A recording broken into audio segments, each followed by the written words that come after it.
So, naimbag nga aldo tayo manan mga kaikit. Yes, mga kaikit, super duper tagal na tong video na tong mga kaikit at ngayon ko lang naharap na mag voice over. Yes, mga kaikit.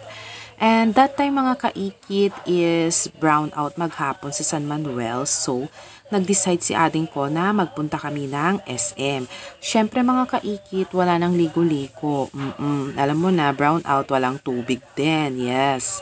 So, ayan, papunta doon sa SM mga kaikit is around 15 minutes. Mga ganun lang mga kaikit. Sa SM Rosales, mga kaikit. Kasi super dami ring SM dito. May SM Ordaneta pa mga kaikit. So, ayan. At dahil napakadaming sasakyan dyan mga kaikit is pumunta kami sa kabilang parking area para doon i-park yung sasakyan. Oo. At kasama ko dyan si King King. And ayan, nag-video-video lang ako saglit mga kaikit. And after that, ay nagpunta nga kami sa Chris Sports. Kasi nga, nagtitingin si ating ko ng stationary bike na gagamitin at iuuwi niya papuntang Taguig mga kaikit. Yes. So, ayan mga kaikit, medyo nagtagal-tagal kami dito at ang dami-daming tanong ni ading ko dyan. So, nag-video-video muna ako dyan mga kaikit kung kundit awa matararamidag. Kasta diba mga kaikit.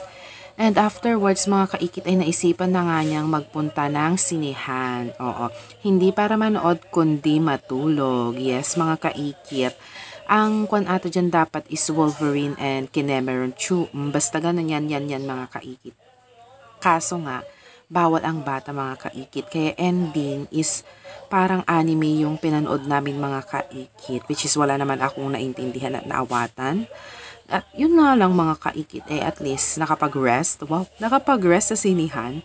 So, ayan na nga mga kaikit. Enter na kami and nood-nood lang around 1.5 hour lang yung pagpapanood namin dyan mga kaikit. And first time din ni King King na manood at pumasok sa sinihan mga kaikit. So, yun lang naman mga kaikit. Tinapos na namin at umuwi kami at nagkaroon na ng ilaw pagkatapos. Yun lang mga kaikit, may share ko lang.